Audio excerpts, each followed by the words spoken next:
Buenos días a todos.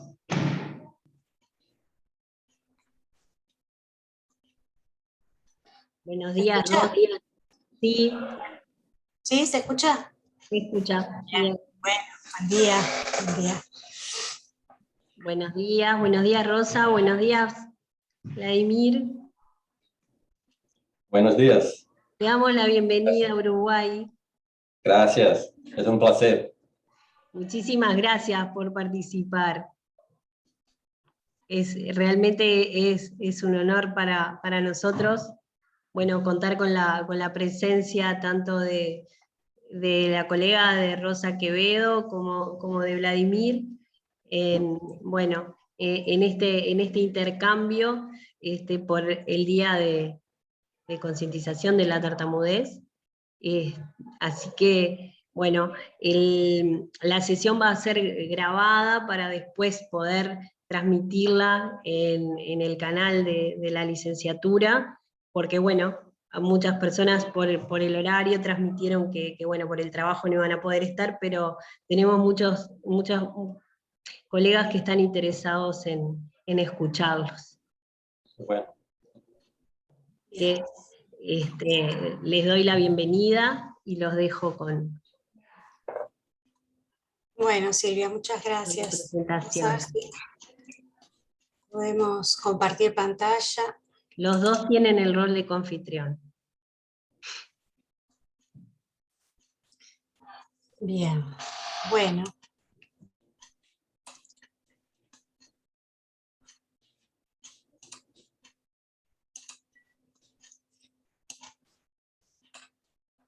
Bueno, muy bien, entonces vamos a arrancar. Bueno, en primer lugar, vamos a agradecer a la licenciatura por la confianza que depositó en nosotros al convocarnos para esta presentación, así como también a Vladimir Damasceno por aceptar compartir este espacio.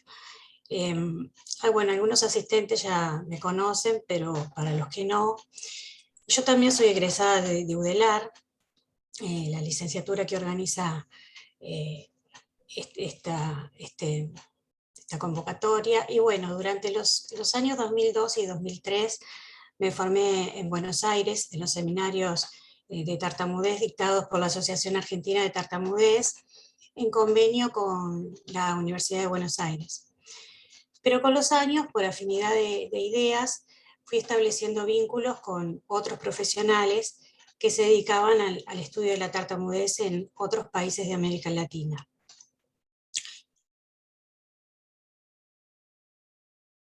Era Silvia Friedman de San Pablo, cuando, bueno, todavía no existía el Zoom.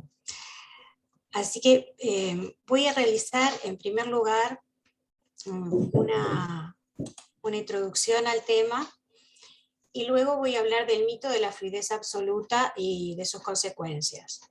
Es decir, que me voy a referir a etiología y a la tartamudez en la infancia fundamentalmente. Bueno, a modo de introducción, digamos que hablar sobre tartamudez es hablar sobre un tema que se fue constituyendo como una especie de incógnita, ¿no? Cuando el hombre decidió darle una explicación. Según el psicólogo venezolano Pedro Rodríguez, que es especialista en este tema, la tartamudez siempre ha sido como una gran desconocida. Y conversando hace poco tiempo con él, coincidimos en que si bien en la actualidad, a raíz de la pandemia, ha habido como más difusión, es decir, más lives en Instagram, cursos online, grupos de ayuda mutua en distintos países, por lo menos visibles para quienes estamos en el tema. Igualmente, hay como todavía poco interés por los profesionales y desconocimiento, ¿no? Quizás el hecho de que el ganador de La Voz Argentina, Francisco Benítez, sea una persona que tartamudea, abrió un espacio, por lo menos acá en el Río de la Plata, para que los medios de comunicación se interesaran un poco más, porque les llamaba mucho la atención cómo una persona que se tranca al hablar puede cantar sin ninguna dificultad. Bueno, entonces tal vez siga vigente esto que decía Friedman en el 2004 ya, que la tartamudez se ha presentado como un problema para los fonoaudiólogos y en forma general para los terapeutas de otras áreas que se proponen lidiar con el problema por la dificultad en obtener resultados satisfactorios y duraderos. Entonces, bueno, aprovechando el Día Internacional de la Tartamudez, vamos a tratar de contribuir con nuestro granito de arena para futuras generaciones de fonoaudiólogos y poder brindar un poco de nuestra visión y de nuestra experiencia analizando distintas perspectivas que existen sobre la tartamudez. Bien, y a ver si despertamos un poco más de curiosidad. Entonces,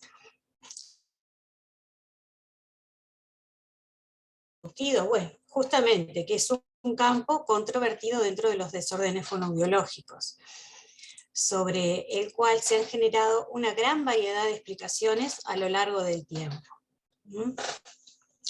Otra cosa que podemos afirmar es que se trata de un trastorno secular, es decir, que es conocido desde la antigüedad, y normalmente se cita a Moisés como la primera persona que dejó constancia de haber sufrido tartamudez.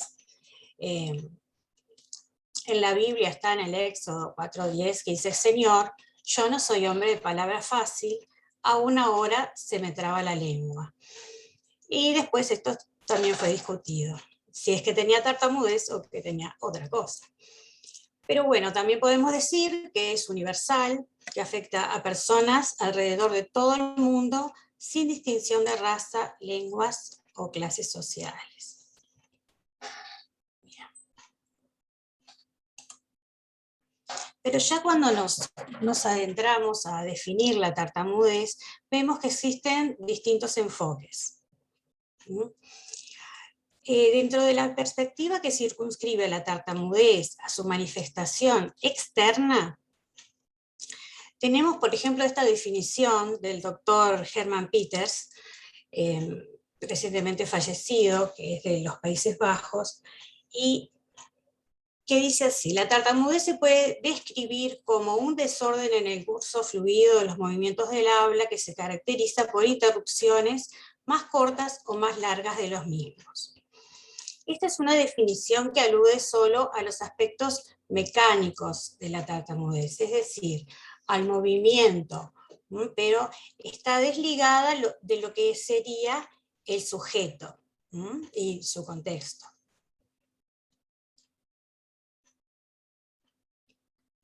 Veamos.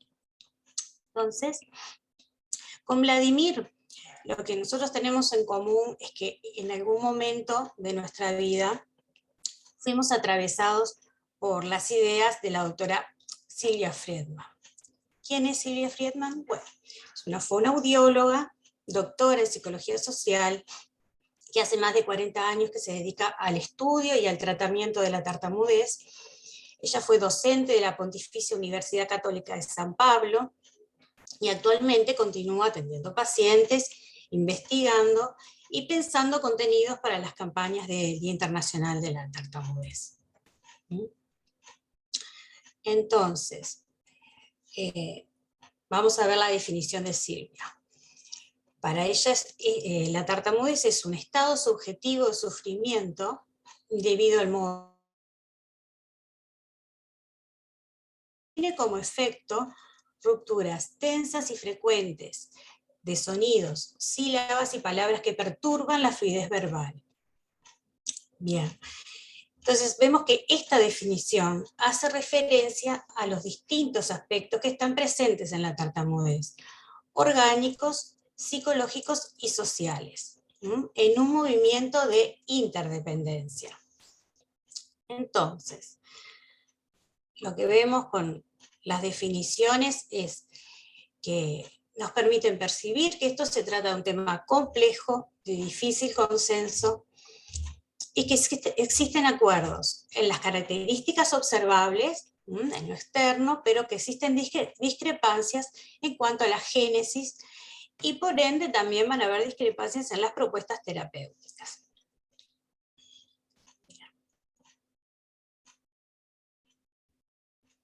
Entonces, según el paradigma científico en que se mueve el investigador, va a dar mayor importancia a uno de los factores que intervienen en el desarrollo de la tartamudez, a 2 factores o a más de uno que están asociados de forma dinámica, como fue esta última definición. Entonces, las definiciones que buscan establecer que esto se trata de un tema, un acontecimiento complejo, en el que interactúan aspectos internos, que serían los orgánicos y psicológicos, y los aspectos externos, del contexto social, alejándose de reduccionismos, son las que van a permitir captar la tartamudez en su verdadera dimensión. Bueno, ahora vamos a hablar un poquito de la terminología. Como se trata de una dificultad que altera la fluidez del habla, actualmente también se le conoce como disfluencia. Disfluencia porque, bueno, alude a la función que se encuentra afectada, que es la fluidez del habla. Y tartamudez es un término que se asocia a la onomatopeya, es decir, tiene una connotación estigmatizante porque tiene que ver con el sonido que hace el tartamudo cuando tartamudea justamente. Entonces, siguiendo esta línea de pensamiento, se le llama al tartamudo actualmente disfluente o persona que tartamudea. ¿Por qué? Porque se antepone el valor de persona ante la dificultad, es decir, tomar en cuenta las capacidades y los valores que tiene el individuo como persona antes de una dificultad, en este caso de la tartamudez. Y lo que se quiere hacer es lograr los términos tartamudez y tartamudos. Y bueno, justamente estos son como etiquetas que están cargadas, no están cargadas por dolor, por lo que representan socialmente, pero personalmente, ¿qué es lo que sucede? Los términos tartamudez y tartamudo pueden sernos útiles, utilizarlos aún en el consultorio, o sea, en la clínica. ¿Por qué? Porque a nosotros nunca nos consultan porque soy disfluente o mi hijo está quedando disfluente. No, la gente llega al consultorio porque tengo tartamudez o soy tartamudo o mi hijo está quedando tartamudo. Entonces, bueno, personalmente creemos que cobran sentido en la historia de la persona, en el desarrollo de la dificultad, y por lo tanto, como que no conviene mucho cambiarlo, porque nos ayudan en el proceso de resignificación,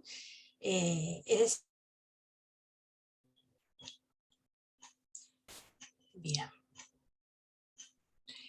Bueno, entonces ahora voy a hablar del mito de la fluidez absoluta, de sus consecuencias, de la interpretación sobre el origen y mantenimiento de la tartamudez, y la tartamudez en la infancia, todo en base a las ideas de la doctora Silvia Friedman. Y ya se las mencioné.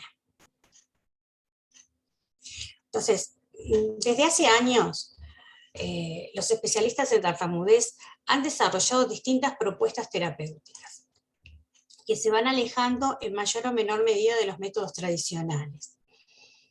En el presente coexisten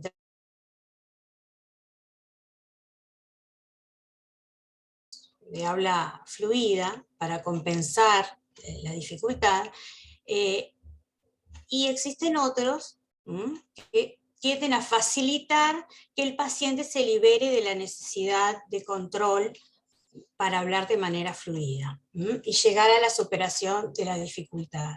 Y nosotros estamos afines a este último, ¿no? Estas diferencias se relacionan con el hecho de que los profesionales que trabajamos en el tema nos vinculamos con distintos paradigmas. ¿Qué son? Son principios orientadores de la producción de conocimiento científico. Son posiciones epistemológicas que se diferencian en la forma de articulación de fundamentos teóricos que parten de la medicina, de la lingüística y de la psicología para construir el saber. Bueno, ahora vamos a resumir algunas características relevantes de estos dos paradigmas. Bueno, el paradigma positivista es el más antiguo, el más extendido, y en él se cree en la posibilidad de producción de conocimientos mediante la simplificación de la realidad, como dividiéndola para poder comprenderla en partes más sencillas, en base a la creencia de que el todo es igual a la suma de las partes. Supone que los distintos factores componentes de la realidad están en una relación causa-efecto. Y este principio orientador estudia la tartamudez simplificándola, de forma tal que la aísla de la dimensión orgánica. Separa el sujeto de su historia de vida, la fragmenta y restringe su análisis a la apariencia externa, dando lugar por esto a una clínica centrada en el síntoma. Nosotros decimos descontextualizada. Entonces tiene una visión organicista. El centro del problema es lo orgánico y reconoce aspectos psicológicos y sociales solo como agravantes o como consecuencia. Bien. El otro modelo de clínica deviene del paradigma dialéctico histórico y no hace una lectura lineal, sino que entiende los acontecimientos humanos desde su complejidad. Por esta razón es que se ha llamado clínica contextualizada. En esta vertiente no se centra el problema en el síntoma orgánico, no considera lo biológico como el núcleo de la disfunción, pero tampoco reduce esto a problemas psicológicos o sociales, exclusivamente, sino que tiene una visión biopsicosocial, es decir, toma en cuenta la interacción dinámica de las tres dimensiones, orgánica, psicológica y social, en un movimiento de mutua interdependencia. No lineal, no causa y efecto, sino en una relación circular y en espiral. Y nos plantea entonces un abordaje diferente, centrado en el sujeto, en su comunicación con el otro, considerando a la tartamudez inscripta en el desarrollo del lenguaje. Bien, entonces, estos dos paradigmas, una clínica descontextualizada que tiene una visión organicista y una teología lineal, y otra clínica contextualizada que tiene una visión biopsicosocial, una etiología dinámica, y bueno, por supuesto, son dos clínicas diferentes, van a haber diferencias en las instancias clínicas, en la semiología, en la etiología, en el diagnóstico y en el tratamiento. Yo me voy a referir en esta parte a la etiología. Y luego Vladimir va a hacer un paralelo de estas dos clínicas, hablando de todas las instancias. Bien, entonces ahora los voy a invitar a ver un pasaje de la película El discurso del rey del 2010, que fue galardonada con el premio Oscar, y que fue, como un hito mundial en lo que fue la visibilización de la tartamudez. A ver, creo que tengo que compartir sonido.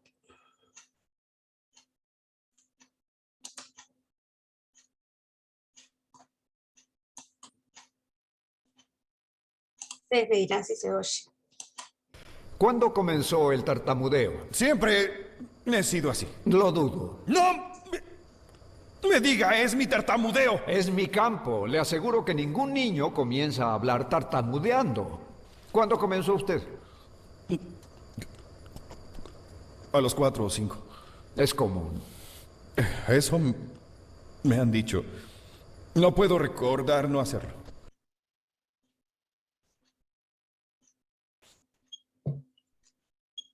Bien, entonces, lo interesante de este pasaje es algo que, bueno, nosotros cuando atendemos un paciente adulto sabemos qué sucede y que la persona a veces no se acuerda de sí mismo sin tartamudear. ¿Por qué? Y bueno, porque esto aparece la mayor parte de las veces en la infancia, en la etapa preescolar, ¿no? Y bueno, ya la persona no tiene registro de sí mismo como una persona que puede llegar a hablar fluido. Y bueno, vamos a ver un poquito qué es lo que sucede. Desde esta clínica se ve a la etiología como un proceso ideológico por el cual, a partir de relaciones de comunicación paradojales vividas entonces en la primera infancia, la persona construye una imagen de mal hablante. ¿Mm? Y toda su comunicación va girando en torno a ella. ¿Mm? Entonces, durante el desarrollo del lenguaje y del habla,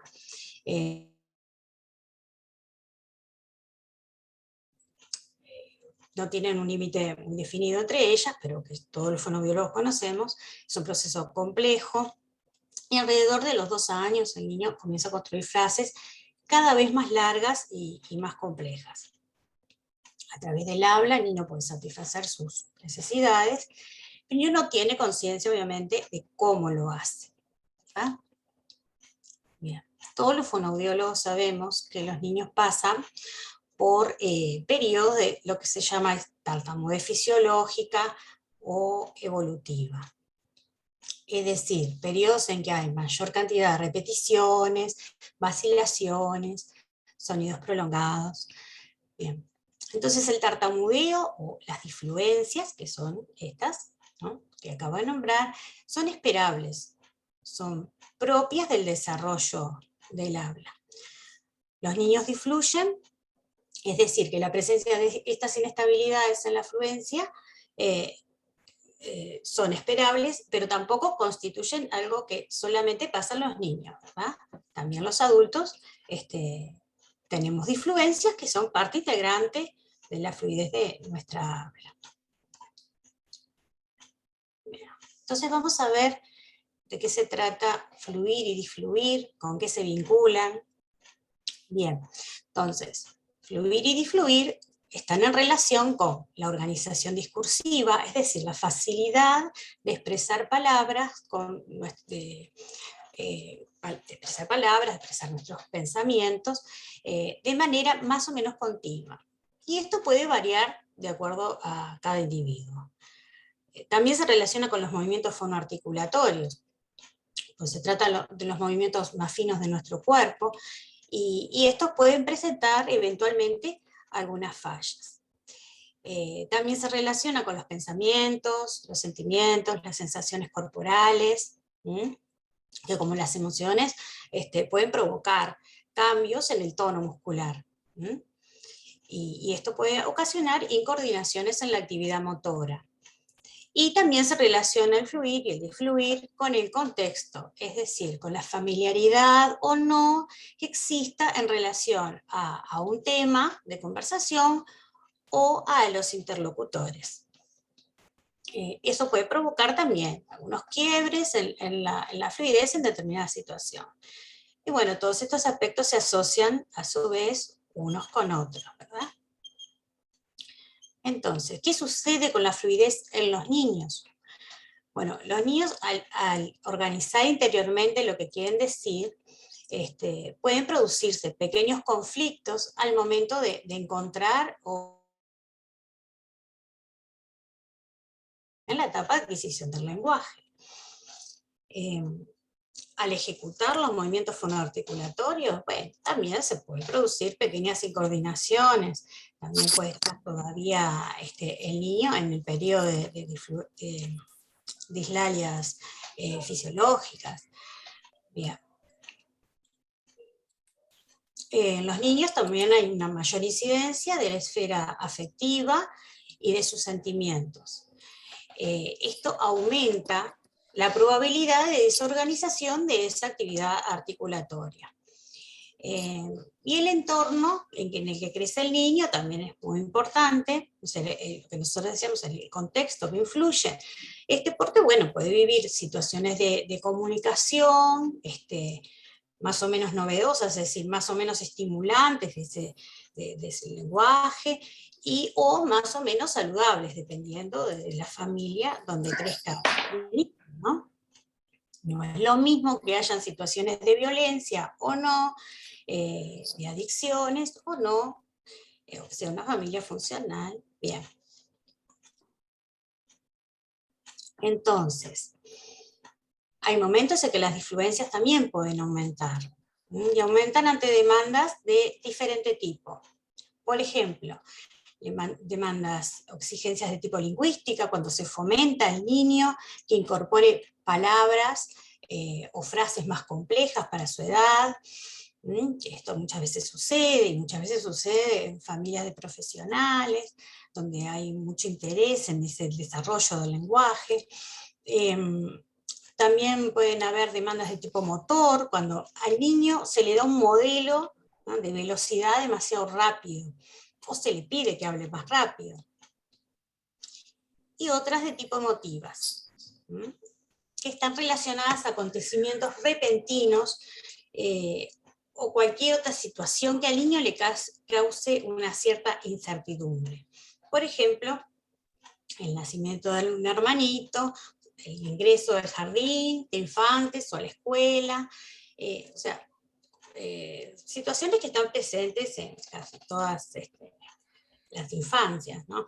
Una mudanza, situaciones de violencia, de que uno de los padres tenga una enfermedad importante. Bien. Entonces, algunos padres por esto relacionan la aparición de la tartamudez con un episodio concreto.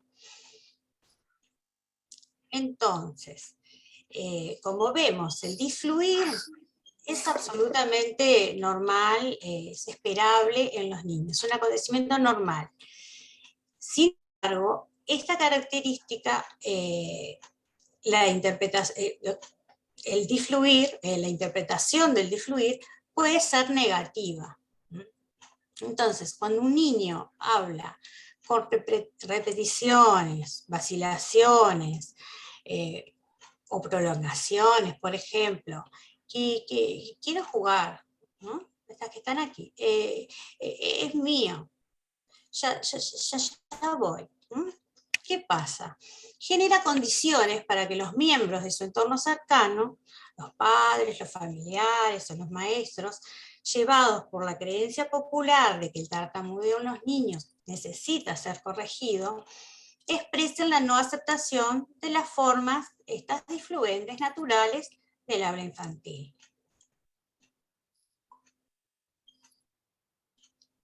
Bueno, y esta interpretación surge a partir de una ideología del sentido común llamada ideología del bien hablar, que es una serie de valores y de creencias compartidos por personas que forman parte de una misma sociedad y que sostiene el mito de que la fluidez del habla es absoluta.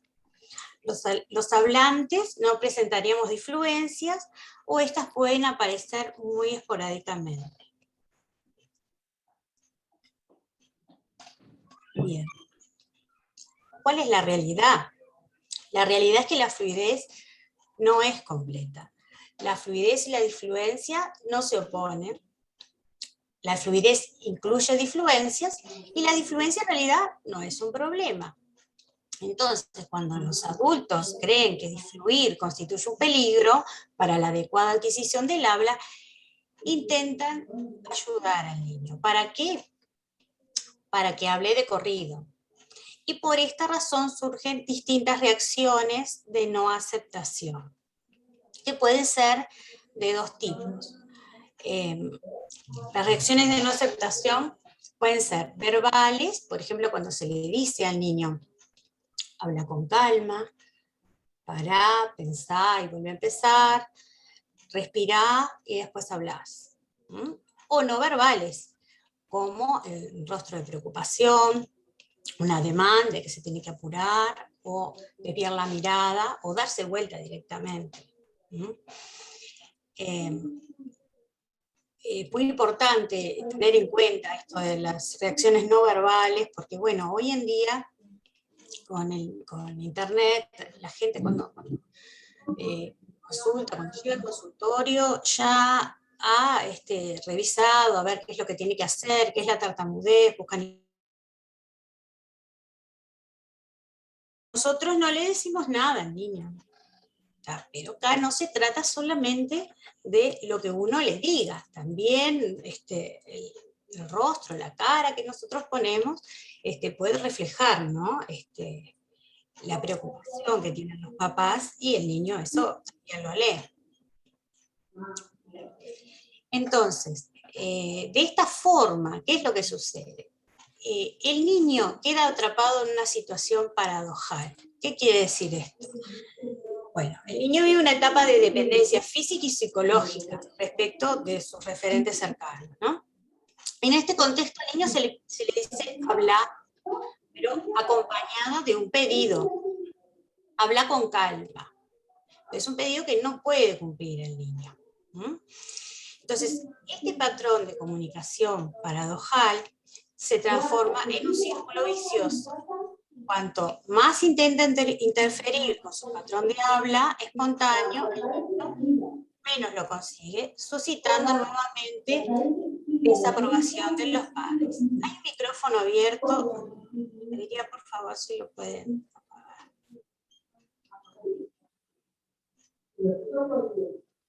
Bien, entonces, ese tartamudeo que es natural empieza a tener un nuevo modo de funcionamiento al que llamamos tartamudez. Las influencias propias de la edad disminuyen y aparecen influencias cargadas de tensión, debido al miedo de hablar espontáneo y a pensamientos de preocupación, de ocurrencia de problemas para decir aquello que ni siquiera se ha pronunciado. Bien. Entonces, se va generando un círculo vicioso. A partir de la disfluencia infantil, que es el aspecto orgánico, dado la ideología del bien hablar, que hablábamos hace un ratito, los padres o los adultos interfieren con esa disfluencia, con reacciones de no aceptación, y se va generando una imagen estigmatizada de hablante. El niño, a partir de esa imagen estigmatizada de hablante, trata de interferir, de controlar su habla para hablar como el otro le solicita, y entonces esas disfluencias van cambiando. Se van cargando de tensión y, bueno, genera nuevamente desaprobación. O sea, es un círculo vicioso. Bien, así es como se va materializando el patrón de habla tartamudo. La imagen estigmatizada de hablante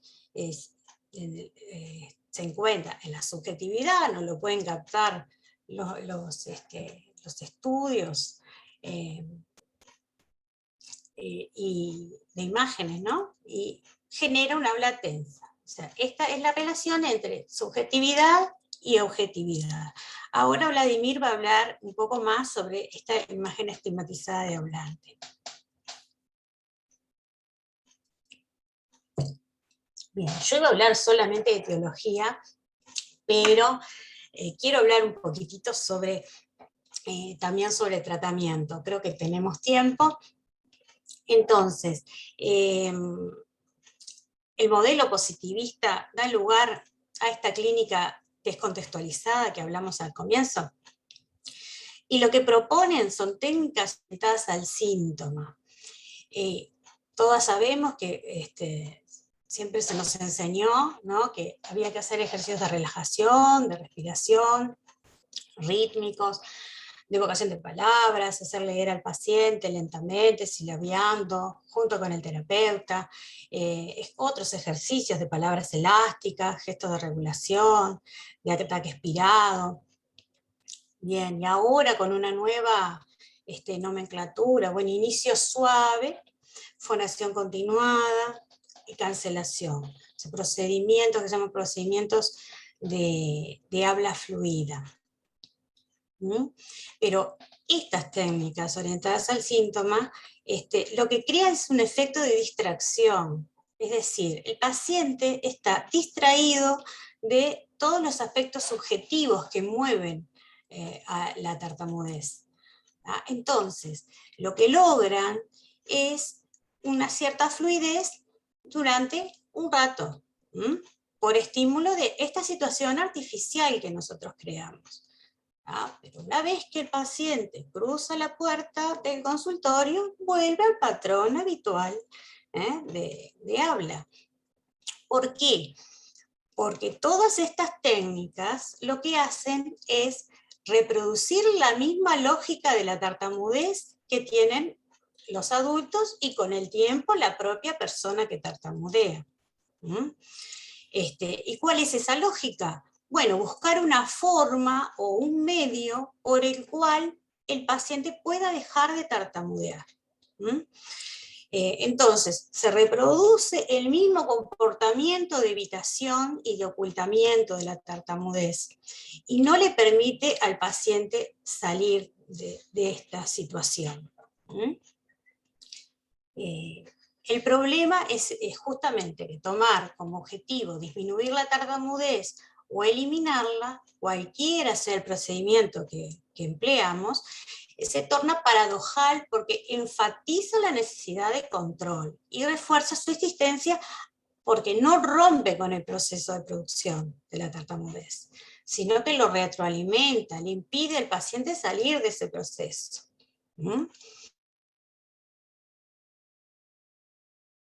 Es una clínica contextualizada. Facilitar la superación de esa posición estigmatizada del paciente. Desarmar la imagen de mal hablante constituida o en constitución. ¿Mediante qué? Un proceso de resignificación. ¿Qué quiere decir? Dar un sentido diferente al habla fluida y al habla tensa. O sea, distinto del que trae la familia y el paciente. Como dice Friedman, no es un programa de ejercicios para aplicar, ¿no?, sino algo que se va construyendo de forma singular a partir de lo que el paciente dice, o sea, a partir del discurso. Los medios son el abordaje dialógico, mediante el cual nosotros cuestionamos la lógica sobre la que se asienta la tartamudez, y el abordaje corporal, o sea, la conciencia de la motricidad oral, la conciencia, no hacer praxias, ¿no?, generando confianza en su capacidad de hablar, ¿no? Entonces, un ejemplo muy chiquitito, porque parecería esto que el abordaje dialógico es lo que hacemos. Bueno, lo que hacemos es cuestionar esa lógica que aparece cuando, por ejemplo, una mamá nos dice, en una entrevista, ¿no? Sí, yo le digo que usted, le digo, ¿qué hace usted cuando el niño tartamudea? Bueno, yo le digo que pare, que respire y que piense lo que va a decir. Entonces, abordar esto desde esta visión sería, por ejemplo, plantearle a la mamá, bueno, si esa fuera la solución, esto ya se le tendría que haber pasado al niño. Es decir, es como abrir una puertita para que empiecen a pensar esto de otra manera, que puede haber otra forma de interpretar el habla y qué es lo que le está pasando y cómo ayudar al niño. ¿Mm? O si, por ejemplo, tenemos un chico que estuvo hablando, no sé, un paseo que hizo en la escuela, lo que sea, no sé, un campamento, pero te dice o te dijo, bueno, pero yo hablo mal, porque yo me tranco, hablo mal. Entonces nosotros podemos plantearle, bueno, pero ¿cómo es que si tú hablas mal, como me decís, ¿no? Yo te pude entender todo lo que me dijiste, que fuiste con fulano de tal, que fueron en un ómnibus, en fin. Eso significa ir trabajando con el discurso del paciente, ¿tá? Cuestionar. Entonces ahí nos da la posibilidad de que empiecen a ver esto de otra manera. Nosotros vamos a explicarles ciertas cosas también, mostrarle y experimentar, etcétera, etcétera. No puedo hablar más porque no le va a dar tiempo a Vladimir, que va a ser la parte más importante de todo esto. Pero bueno, les voy a compartir, espero que se escuche, un relato de una mamá. Una mamá de un niño que estuvo en tratamiento. Pero más bien en un seguimiento porque era muy chiquito. Mi hijo tenía 2 años y medio, realizamos un viaje y a la vuelta de ese viaje él comenzó a tartamudear. Hasta ese momento él era un niño que tenía un lenguaje muy rico para la edad y muy fluido. Pero bueno, a partir de ahí empezó a tartamudear. Al principio era poco, después fue aumentando a tal nivel que no podía formular oraciones, tartamudeaba cada sílaba de cada palabra, de cada oración un montón de veces. Luego comenzó a perder lenguaje porque decía que no podía hablar. Empezó a señalar cosas como si fuera un niño más chico. También hacía mucho esfuerzo con la cara cuando se quería comunicar. Era muy, muy notorio. Bueno, por eso recurrimos a una fonoaudióloga que se dedica a ese tema. Bueno, ahí le hizo una fluidez, una evaluación de la fluidez del habla y luego nos hizo una evolución a nosotros y nos dio unos consejos para seguir, unas pautas a seguir. Y bueno, en realidad lo que en ese momento nos sugirió era que le diéramos el tiempo necesario para hablar, no le termináramos ninguna frase, no le dijéramos tranquilo, respirá, eh, no lo miráramos con mala cara, porque por más que no le terminemos la frase, pero si le estamos mirando con una cara de ay pobrecito, tampoco sirve. Bueno, a raíz de todo eso, nosotros hablamos con el colegio, hablamos en el club, hablamos con la familia para que todo el mundo siguiera esas pautas, porque claro, a veces uno sin darse cuenta lo quiere ayudar, pero lo ayuda mal, sin darse cuenta le termina la frase o le dice tranquilo, no es que él no esté tranquilo, es que hay que darle tiempo para que se pueda comunicar.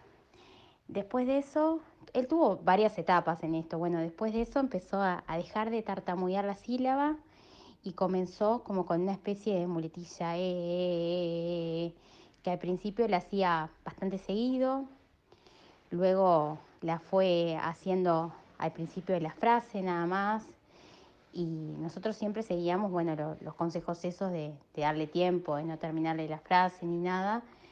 Después, bueno, esa muletilla fue como el principio de la oración nada más. Después se redujo a situaciones muy puntuales, cuando estaba muy nervioso, cuando le había pasado algo en la escuela o algo. Y hoy en día mi nene es un nene de 6 años que no tartamudea, que tiene un lenguaje muy rico para la edad, que habla muy fluido.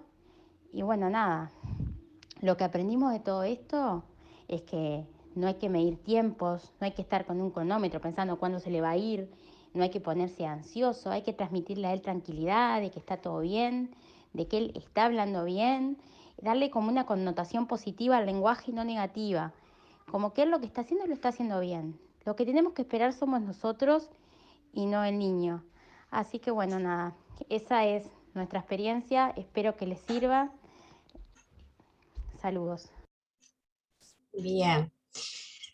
Mi hijo tenía 2 años. Bueno, y para terminar, este es el relato de una paciente de 11 años que consultaron por tartamudez también, y bueno, es un relato al alta, donde está interesante ver cómo ella define de qué forma está hablando ahora. ¿Cuántos años tenés? 11, ¿Y en qué clase estás? en quinto. En quinto. ¿Estuviste viniendo cuánto tiempo? Un año. Un año. Y pico. Y un pico. Un pico. Un poquito más. Bien, pero tuvimos las vacaciones en el mes. O sea que sería un año. Ahí está. ¿Y por qué empezaste a venir? Porque me trancaba. Bien. Al hablar. Al hablar, claro, claro. ¿Estuviste haciendo tratamiento? ¿No? Sí. Y me estabas contando que ahora estás hablando de otra forma, Más libre. más libre. Que nosotros le decimos a eso modo Modo libre. libre. Ahí está. Modo libre. Sin fijarme. Sin al fijar hablar. en cómo Hablamos. en cómo hablar. Exactamente. Pero me estabas diciendo algo que era muy gracioso. Que a veces, ¿qué es lo que te pasa? De que se me prende el chip. ¿Qué quiere decir en español? Se me prende el chip. De que la mente me dice cada tanto que me tengo que fijar cómo hablo. Y en esos casos, ¿qué es lo que tú haces? Que fue lo que yo te dije. Esa es la clave para seguir así, tan recuperada. Sigo de largo, no me preocupo al trancarme, para decir así. Claro, ahí está. O sea, y no le das importancia a ese pensamiento, seguís, ¿por Como qué? si nada. Como si nada, ahí está. Y esa es la clave. Que en realidad yo te dije, ¿cuánto hace que no te pasa eso? Hace puff, Hace puff, ¿qué quiere decir? hace pila. Hace pila. Lo que pasa que son cosas que uno como que todavía las tiene un poco presentes, pero en realidad tú estás con ese modo libre gracias a eso, que no le das importancia. Sí. Contame, ¿al tratamiento viniste siempre sola? No con mis padres al principio y después yo me iba con mi abuela y mis padres y mi hermana. Está bien, pero me refiero acá adentro en el consultorio. ¡Pasá, Alejandra! No estamos siempre solas. ¿Sí? Con cuidados y aparte también con otros pacientes. No puedo. Hola, buen día, ¿cómo estás? Te agradezco mucho. No, de nada. ¿De qué te sirvió el trabajar con los otros chicos? Al no fijarme cómo hablo y que está. Todo rompió más o menos hacia lo mismo. Claro. Ahí está. No fijarme en cada palabra que digo, sino de que ser libre. Bien. Bueno. Bueno, por aquí llegó el ¿Cuántos final años tenés? de mi parte, así que bueno, muchas gracias, chicas, y bueno, los dejo con Vladimir, que tiene cosas muy interesantes para compartir. Gracias, Rosa. Vladimir, a ver, tenés la función de coanfitrión, así que podés compartir bien pantalla. Gracias. Gracias, Silvia, Palermo. Gracias, Rosa, Quevedo, por esta invitación. Es un placer y un honor para mí, un brasileño, estar acá en esta casa tan importante para Uruguay y para toda la América Latina. ¿Sí? Yo estoy acá para hablar sobre mi vida, ¿sí?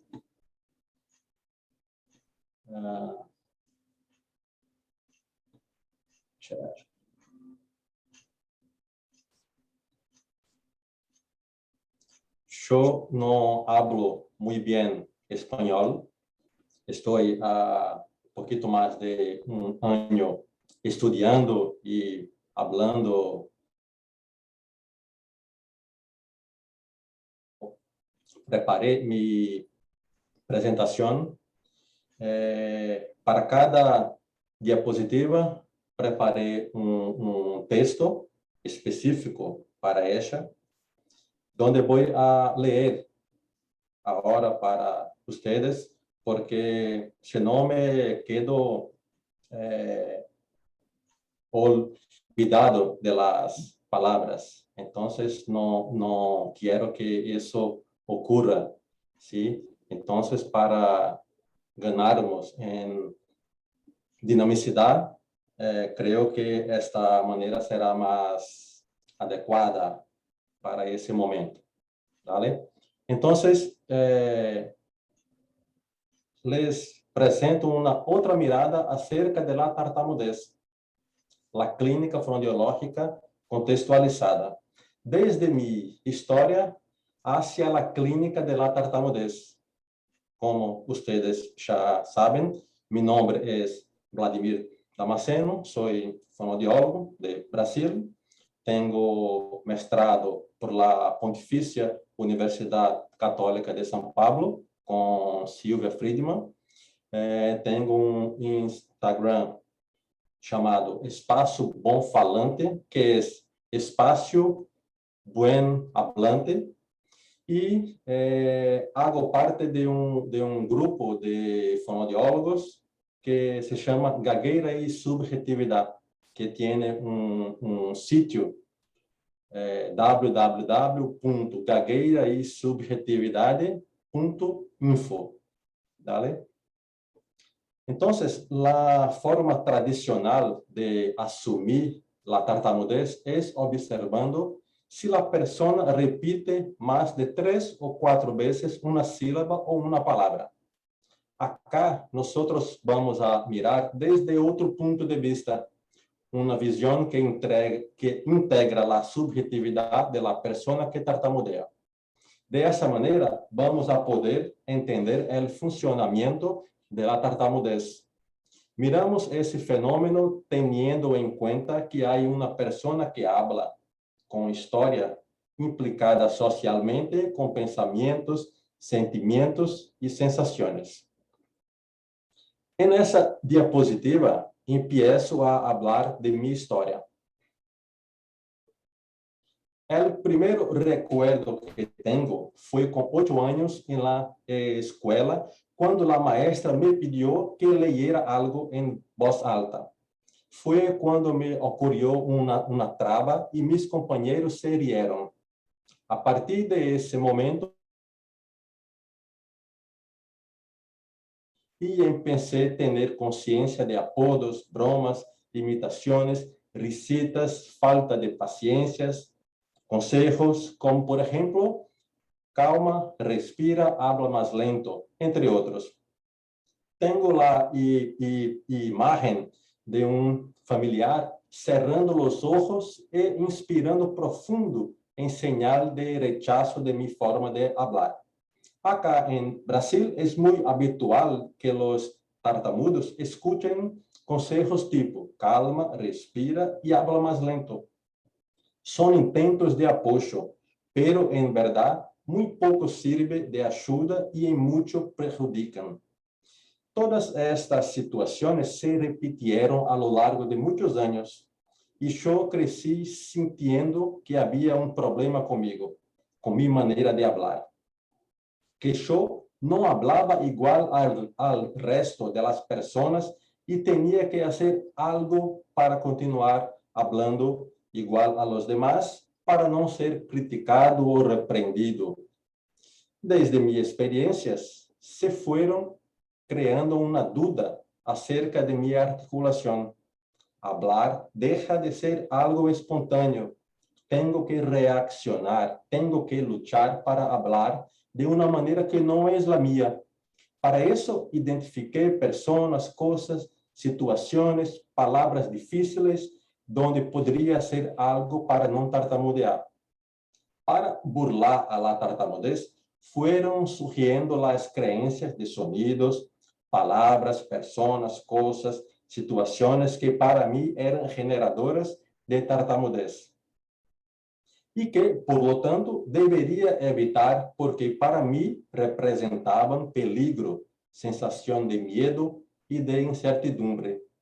Fue con 8 años que me transformé en alguien que tenía la conciencia de ser diferente, de no hablar de manera aceptable. Las risas o los consejos de ayuda solo lo hacían aumentar en mí la sensación de desamparo, de ser alguien que tenía que hablar diferente, y el otro para mí se convirtió en inspector de mi decir y en el hablante perfecto, en mi modelo. Como disse, mi recorrido empezó a los 8 años con una fonoaudióloga. En la adolescencia pasé por 3 psicólogos y un otorrino. La intención era siempre encontrar algo que estuviera funcionando mal, precisando ser corregido. Deseaba demasiado que el otorrino me encontrara un defecto físico. A las otras 2 fonoaudiólogas concurrí con 17 y 18 años. Esos son algunos tipos de ejercicios realizados durante los tratamientos. Entonces tenemos acá ejercicios articulatorios y de respiración, ejercicios rítmicos y de suavización, ejercicios de lectura y relajación, ejercicios de voz salmodiada con lengua entre los dientes y con clavo de olor abajo de la lengua para no tartamudear. Dale. Hoy puedo notar que los ejercicios que me proponían repetían los consejos para relajarme, respirar mejor y hablar de otra manera. Para mí no fueron satisfactorios. Al final de la tercera fonoaudióloga, me restó una sensación de impotencia e incredulidad en la fonoaudiología. Estaba seguro de que iba a morir tartamudo y pensar eso no me hacía muy bien. Con el advenimiento de la Internet para mí, en los finales de los 90, encontré la Asociación Brasileira de Tartamudez y solicité una indicación más. Desde esa vez, todo fue diferente. El abordaje tenía una mirada desde mi subjetividad. Fui observándome hacia adentro, desde mi historia, desde mi vida relacional, mis creencias, mi manera de criticarme y juzgarme, el deseo por hablar perfecto sin rupturas. Fui observándome hacia adentro y encontré que también era un hablante fluido, pero no era apreciado, sino justo lo contrario. Muchas veces la fluidez me asustaba. Fui observándome hacia adentro y luego hacia afuera y le pregunté a mi novia si a ella le preocupaban las palabras, en el sentido de que sean difíciles y que necesite cambiarlas por otras, o si solamente pensaba en el contenido de su discurso. Sí, a ella solo le preocupaba transmitir el mensaje. Con tal observación, he podido entender que si quiero ser fluente, tengo que pensar y actuar como tal. Los hablantes fluidos no hacen nada para hablar. Tienen una idea, un pensamiento y lo transforman en palabras sin saber cómo lo hacen. Hablan sin miedo de las palabras. No saben en cuál palabra ocurrirá una disfluencia y no sufre con eso, caso ocurra. Pude observar las reacciones impacientes, las risas. El problema no era yo, sino las personas que así actúan ante todo lo que es diferente. Fui observándome hacia adentro y pude aceptar mi manera de hablar. Pude comprender a las personas y sus peculiaridades. Fue mirando hacia adentro que pude cortar las alarmas de un año y un mes de terapia. Solicité mi alta, lo celebré y elegí ser fonoaudiólogo. Transformé mi sufrimiento y hoy puedo ayudar a quien también sufre por tartamudear. Durante mi maestría encontré esas 2 clínicas fonoaudiológicas en los libros y con mucho gusto vamos a charlar acerca de ellas. En la fonoaudiología hay 2 abordajes. En la predominante, los profesionales involucrados miran a la tartamudez desde el punto de vista orgánico. Tartamudez es una dificultad o incapacidad de los sistemas neuronales en mantener la fluidez del habla. La semiología, conjunto de signos y síntomas de una patología, es compuesta por una genética y por un mal funcionamiento cerebral, en señalar el término de un sonido y en pensar el otro. De ese modo, la origen es neurogenética. La diagnóstica demanda patrones patológicos o normales y la terapéutica, sin poder actuar en la origen, en el origen, intentará enseñar técnicas de monitoreo, control y suavización del habla para que se hable de una manera aceptable. Oliveira y Friedman la bautizaron la clínica descontextualizada de la tartamudez. Esa clínica es sostenida en el paradigma científico positivista, como muy bien habló Rosa hace un rato. Por otro lado, amparada en el paradigma científico dialéctico histórico, originada con la doctora Silvia Friedman, de Brasil, se ha desarrollado otro modo de interpretar y abordar la tartamudez, que es la que llamamos clínica contextualizada de la tartamudez. Desde la subjetividad, desde el punto de vista de la persona que tartamudea, vemos la tartamudez como un síntoma del lenguaje, objeto de estudio de la fonodiología. ¿Cómo están compuestas las 4 dimensiones de la clínica?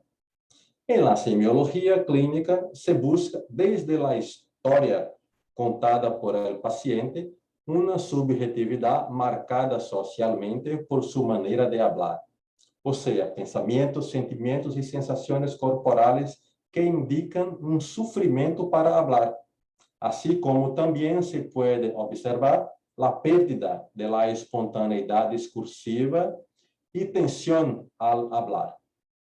A su vez, desde el punto de vista de la persona, la tartamudez se origina con el deseo de controlar el habla para no tartamudear.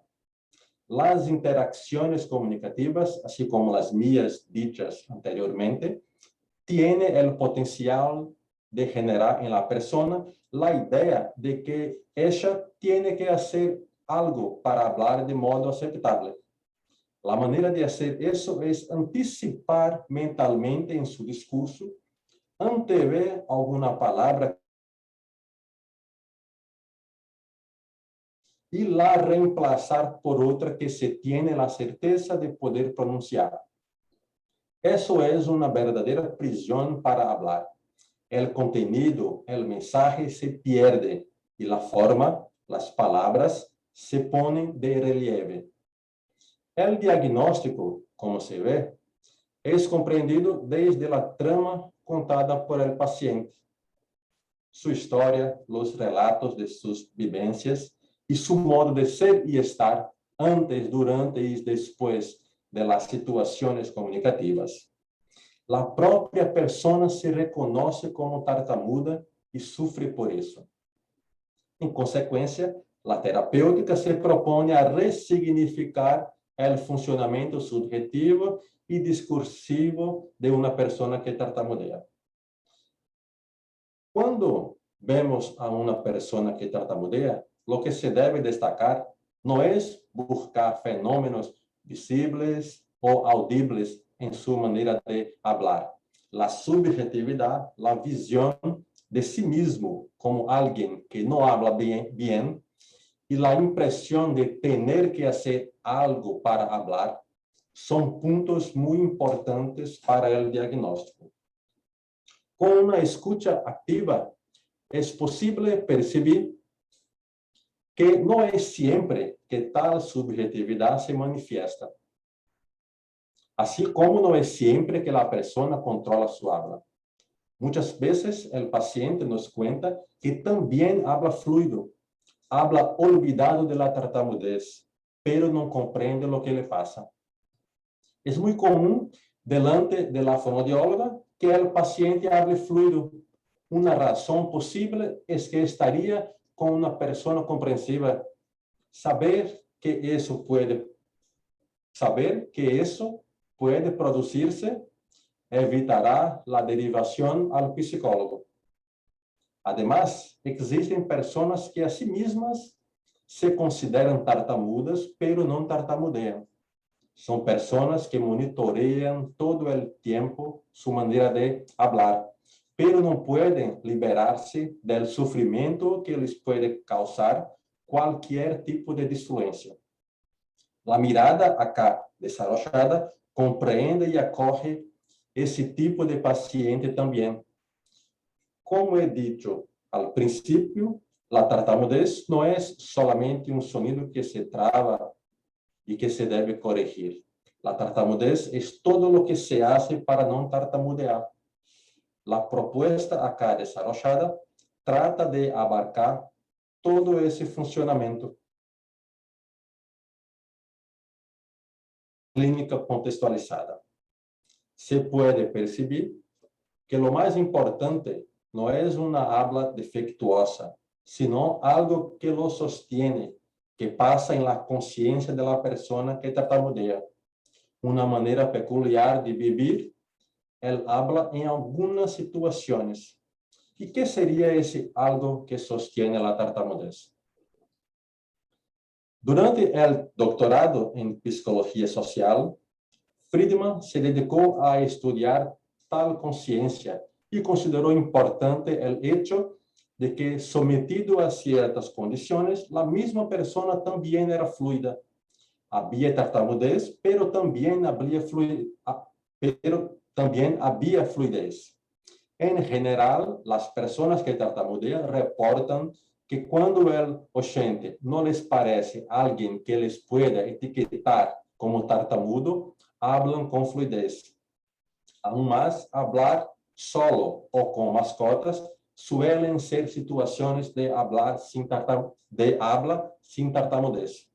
Para Friedman, son indicios biológicos de la competencia para hablar y que la producción de tartamudez está vinculada al modo como la mente y el cuerpo funcionan en determinadas condiciones sociales.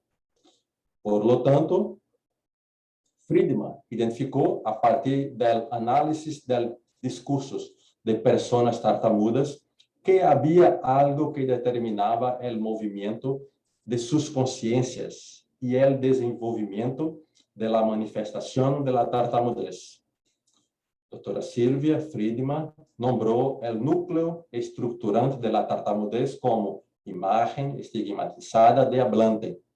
En otras palabras, es cuando el hablante quiere hablar bien como sinónimo de hablar sin disfluencia o sin tartamudear y al mismo tiempo no cree en su competencia de hacerlo. Ese contexto es un elemento importante, pues pensamientos, sentimientos y sensaciones corporales serán interpretadas como que se está por vivir algo peligroso. Cuerpo y mente se preparan para luchar. Hablar pierde la libertad necesaria y se incrementa el miedo y tensiones.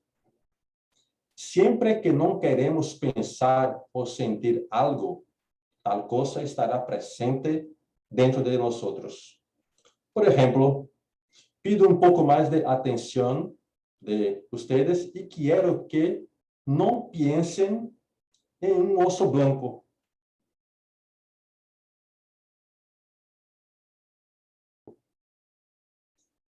No piensen en un oso blanco de pelotas amarillas. No piensen en un oso blanco de pelotas amarillas. ¿Qué pensaron? Creo que pensaron en un oso blanco y en un oso blanco con pelotas amarillas. En ciertas condiciones, la tartamudez es un oso blanco que no se desea pensar, sentir o mostrar.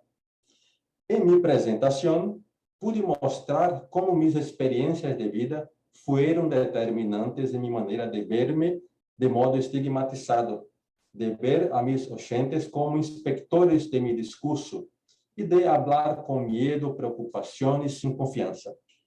Todos contenidos susceptibles de ser cambiados. Ahora, quiero realizar 2 ejercicios.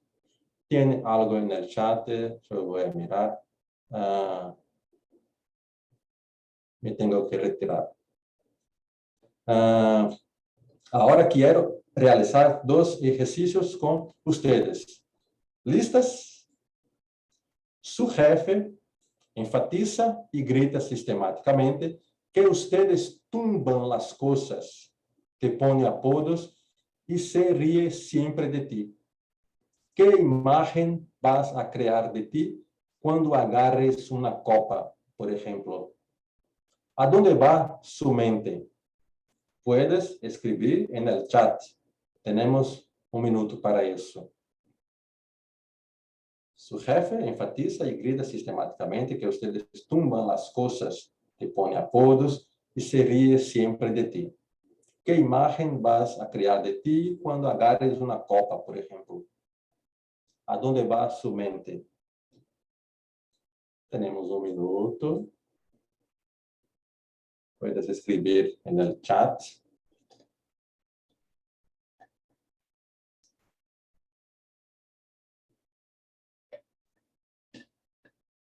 Al temor de que se caiga.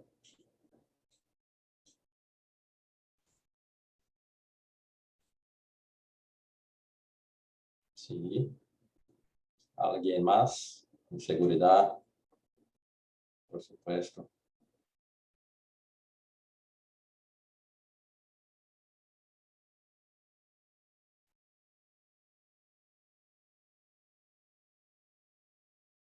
¿Vale? Falta de iniciativa. Sí. Dale, gracias. Perfecto. Tengo otra situación.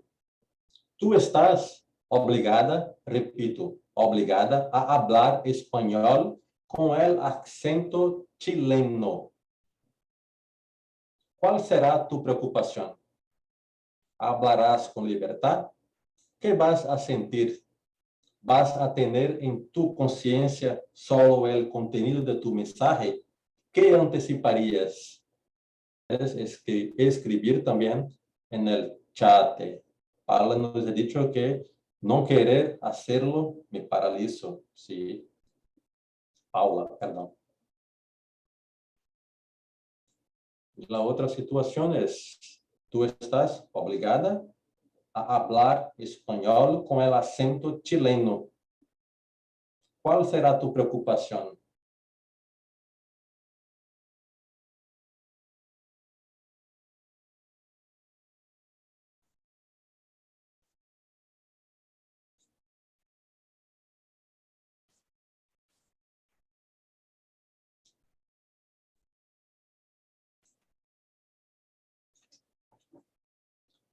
Sería como actuar todo el tiempo sin espontaneidad. Bien. No sé bien cómo me va a salir. Falta de espontaneidad también. Perfecto. No se sabe cómo se va a salir. Perfecto. Muy bueno. Muy lindo. Concentrarme más en la prosodia que el contenido en sí. Perfecto, Andrea. Gracias, gracias, gracias por sus participaciones. Por lo tanto, en cuanto fonoaudiólogos, nos preocupamos con las interacciones sociales y con lo que pasa en la subjetividad del hablante. No estamos hablando de perturbaciones psicológicas, sino una manera peculiar de sentirse, de verse, de relacionarse y reaccionar frente a ciertas condiciones comunicativas. Estamos hablando de lenguaje. Veamos la siguiente diapositiva. Entonces, lo que vivimos y cómo lo interpretamos determina cómo actuaremos. Ustedes ciertamente saben cómo contestar a una imposición para hablar con otro acento. Pero cuando somos niños, hay una mayor posibilidad de creer en lo que nos han dicho, no saber cómo defendernos. Las experiencias comunicativas de las personas que tartamudean están llenas de momentos de rechazo. Tartamudear no es aceptable. En consecuencia, la tartamudez será anticipada y no deseada por la persona que tartamudea. Anticipar algo no deseado puede ser aterrador. En esta diapositiva tenemos algunos contenidos presentes en la conciencia de la persona que tartamudea y algunos comportamientos que son observados y reportados por ellas. En la columna de la izquierda se observa que en determinadas situaciones hay duda en la capacidad articulatoria. Se anticipa la tartamudez, se intenta evitar o huir de su aparición y la persona no se acepta como hablante. En la otra columna están los comportamientos de tensión y trucos para detener la tartamudez. No hablar o no mirar al otro, tartamudear luego de no hablar o no mirar al otro, tartamudear luego de escucharse hablar con fluidez. Las dimensiones de la subjetividad y la objetividad se influyen mutuamente.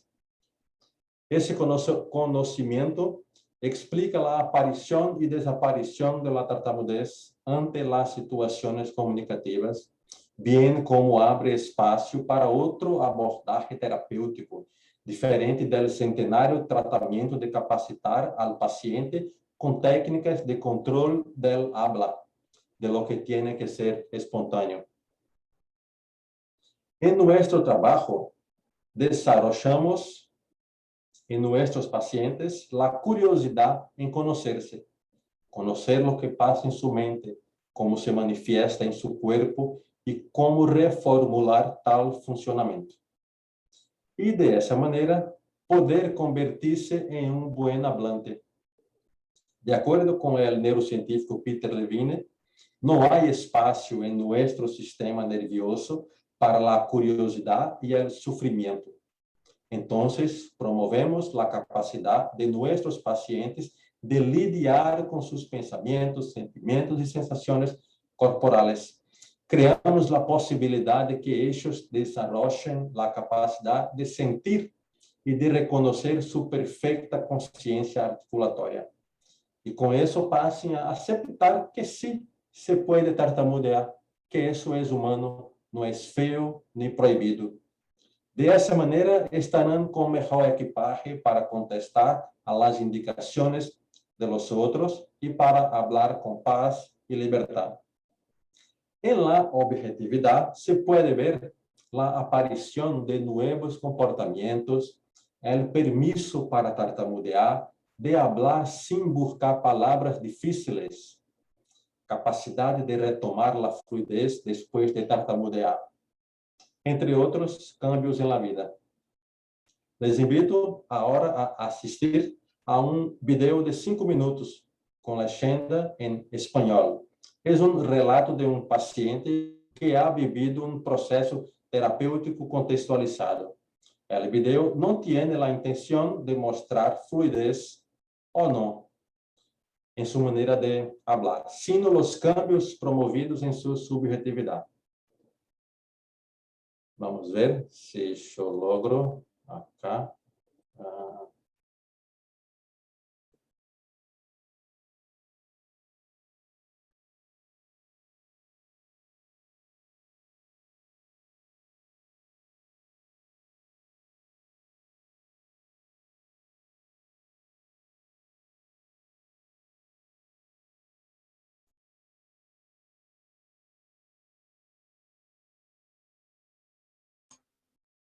No se está escuchando, Vladimir. ¿Qué tengo que hacer? Tenés que habilitar el sonido. ¿Dónde? Compartir pantalla. Vas a más. Y Más. Sí. buscar la opción Share sound. Dale.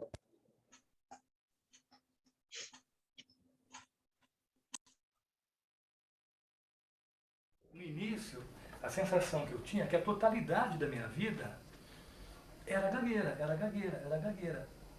Eu ficava ansioso, eu ficava com medo de errar. ¿Se escucha? Ahora sí. Eu gaguejava. Mas não era a totalidade da minha vida. Isso já foi para mim um ganho assim enorme. Eu fui perdendo medo, porque quando eu fui tomando consciência que uma grande parte também tinha fluência, não era gagueira 24 horas por dia, tinha uma fluência e tinha uma gagueira. Né? E a fluência é quando eu estava distraído, não estava pensando se eu ia gaguejar ou não. Quando eu tomava consciência que estava vendo a fluência, eu me assustava, né, com a fluência e começava todo o processo. Uma outra questão muito importante para mim no início foi a questão do silêncio. Ficar em silêncio era um tormento para mim, porque eu sempre estava naquele movimento de que eu estava num lugar e a qualquer momento eu ia ser solicitado para falar e não ia conseguir falar, e como que ia fazer, como que eu ia me preparar.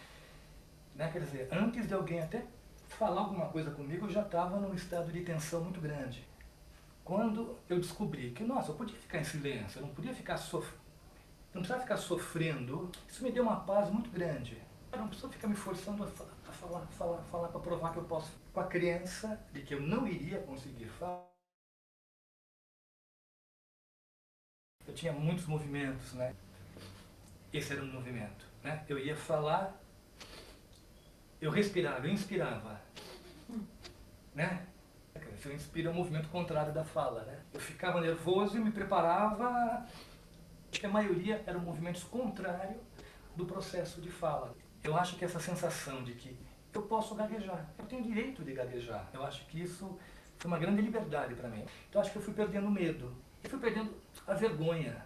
Teve momentos, né, do processo que eu trabalhei com você, de que eu avançava e depois eu retornava. Eu acho que tinha esse movimento, né, de que, e se eu gaguejar de novo? Eu estou bem agora, eu estou falando legal, mas e se eu voltar a gaguejar? Quando ficou claro para mim de que eu posso voltar a gaguejar a qualquer momento, eu gaguejo e depois volto à minha fluência, né? Isso não é nenhuma vergonha, né?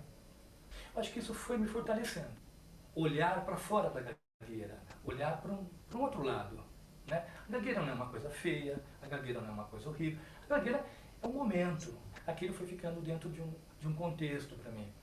Uma coisa assim muito importante também, não é essa questão, sabe, de preparar para falar, é de antecipar. Eu vou falar com tal pessoa, não vou conseguir. Eu entrar numa loja, eu estar diante de alguma situação e já começar, não vou conseguir. Eu fui compreendendo que se eu deixasse de lado isso, eu não vou conseguir, e fosse para as coisas que eu tinha que fazer, mais vazio, dando mais espaço para a espontaneidade, né, era uma possibilidade muito mais interessante, né, quer dizer, entrar em contato com uma situação nova, no vazio. Vou com a minha experiência, vou com a minha vontade, e principalmente não me preparar com pensamentos que produziam um sofrimento para mim. Falavam que eu ia gaguejar, que eu ia gaguejar, que eu ia gaguejar. Eu me preparava me tensionando, né? Eu fazia aquilo exatamente que eu estava com medo que eu fizesse, né? E assim, e nisso, eu acho que foi fortalecendo para mim uma fala mais espontânea, né? E assim, que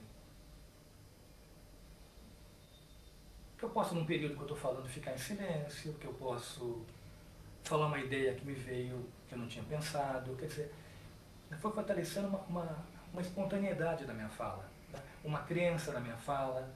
Isso é uma grande libertação para mim.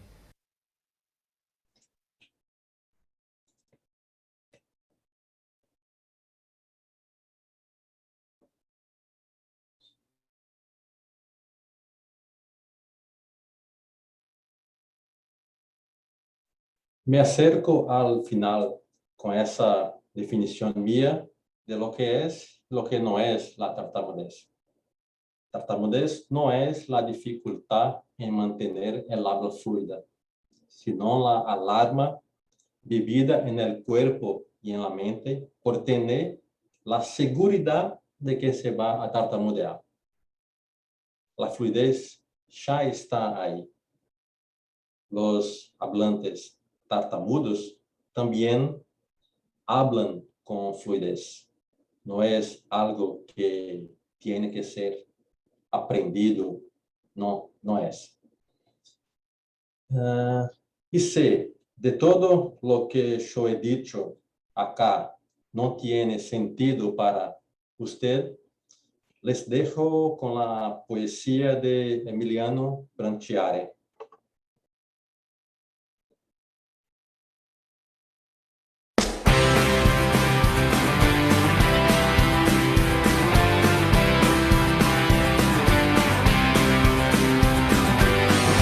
Navegar en paz requiere su tiempo, y en la soledad mirar hacia adentro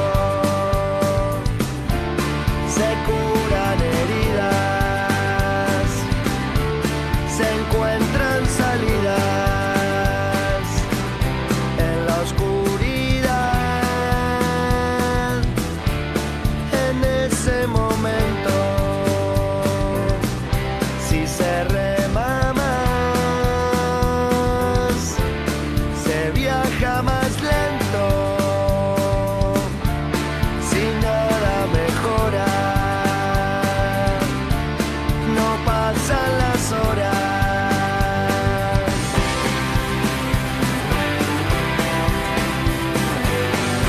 Hace un día o dos que no me levanto, ya no queda voz, pero queda el canto. De alguna manera fue larga la espera. Siempre me toca a mí el camino más largo. Yo me hago cargo.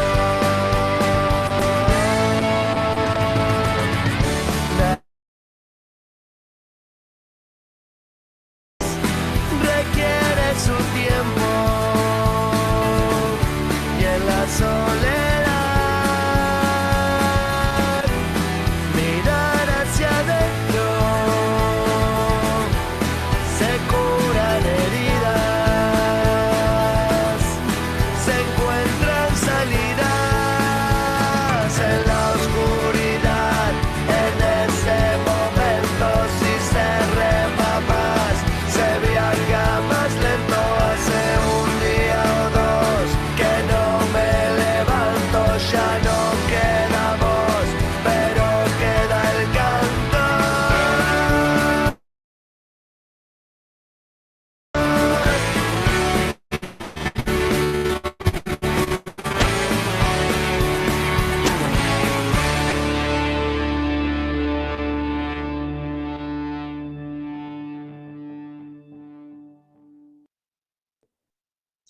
Emiliano me emociona mucho. Entonces, hablar en paz requiere su tiempo, y en la soledad mirar hacia adentro. Se curan heridas, se encuentran salidas. Muito obrigado, les agradezco muchísimo.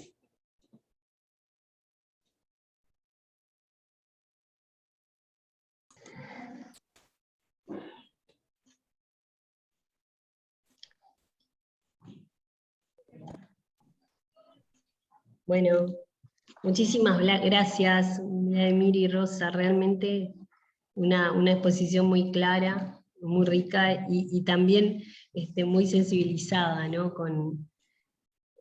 porque bueno, también eso es necesario, más allá de lo teórico, sino la sensibilización con el tema y con la dificultad. Realmente buenísimo. No sé si alguna pregunta, que hay muchísimos agradecimientos y felicitaciones en el chat.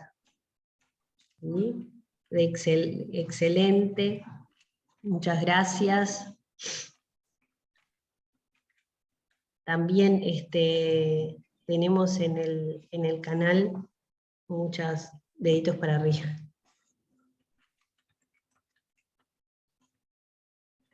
¿Alguien quiere hacer alguna pregunta?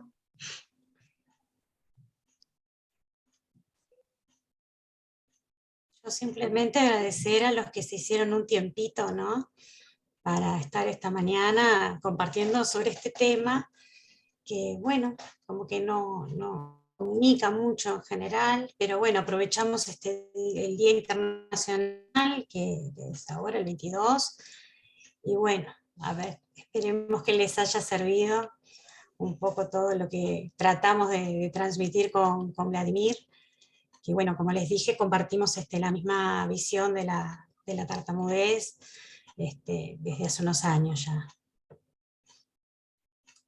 No sé si quieren hacer alguna pregunta, no sé si hay algo allí en el chat. En el chat todas son felicitaciones y agradecimientos. Muy enriquecedor. Muchas gracias. Muchas gracias. Sí, muchas gracias. Bueno, creo que sí, que ha sido muy enriquecedor para todos. Es un placer siempre escuchar cuando se habla del tema, como les decía, con sensibilidad y también con conocimiento. Sabemos que Rosa ha hecho todo un camino, tiene toda una trayectoria, especialmente en el área, ¿no?, de la tartamudez, que hay toda una formación específica, y bueno, esperemos que también cada vez más colegas se estén interiorizando y se vayan, y bueno, también haciendo la formación especial para trabajar con estas dificultades.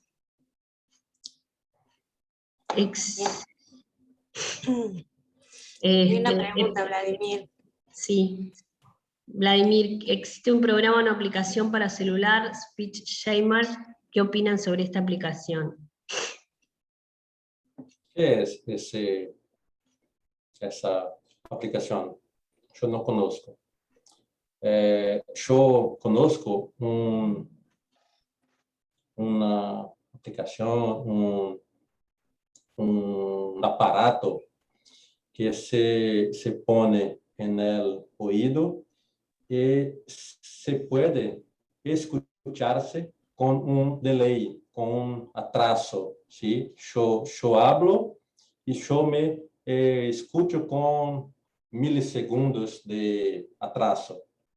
Y eso genera en la persona una fluidez. Sí, eso es verdad. Pero los estudios, las personas nos cuentan que después de 3 meses se acostumbran con ese funcionamiento y toda la anticipación de que vas a tartamudear vuelve, ¿sí? Veo que sí, esa aplicación, ¿sí? Yo no conocía el nombre, SpeechShamer. Dale. Es más una cosa para no tartamudear. ¿Vale? Que es lo habitual. En la fonoaudiología, el habitual es poner estrategias, cosas para que el paciente no tartamudee. Yo comprendo que el paciente realmente no quiere más tartamudear. Pero cuando tú no quieres pensar en el oso blanco con pelotas amarillas, el oso blanco con pelotas amarillas ya está en su mente, en su pensamiento. ¿Vale? Entonces, si yo en mi historia no quiero entrar en contacto, no quiero sentir lo que se pasa dentro de mí, no quiero me relacionar con el oso blanco siempre va a volver en las situaciones comunicativas. ¿Vale? Yo entiendo que lo que hace cualquier aparato de este tipo es enmascarar lo que sucede, la tartamudez. ¿Ah? Y a mí me han consultado si yo entreno para que una persona hable con el aparatito. Pero en realidad como yo no estoy afín a eso, porque me parece que nunca lo voy a liberar a la persona de la necesidad de estar controlando su habla. Y va a tener el aparato y por ahí habla un rato, cuando está con el aparato, fluido. Pero se lo quita, probablemente vuelva a tartamudear. Y si no vuelve, siempre va a estar con la sensación o haciendo alguna estrategia para no hacerlo. Entonces, por eso creemos que no sirve, por lo menos desde nuestro punto de vista, ¿no? De lo que nosotros creemos que tenemos que lograr. Lo que tenemos que tener en cuenta es que es muy gracioso poner un aparato en el oído que con milisegundos, cuando tú te escuchas, tú puedes fluir, tu habla sale fluida. ¿Qué es eso? ¿Qué es eso? Si tú no tuvieras la competencia, puedes poner 2 aparatos que no vas a hablar fluido. Si tú hablas fluido con un aparato, es porque tú tienes tal competencia de hablar fluido sin tal aparato. ¿Vale? Yo puse en mi presentación que una fonoaudióloga me indicó, me orientó que yo pusiera un clavo de olor abajo de mi lengua. ¿Para qué? ¿Cuál es la intención?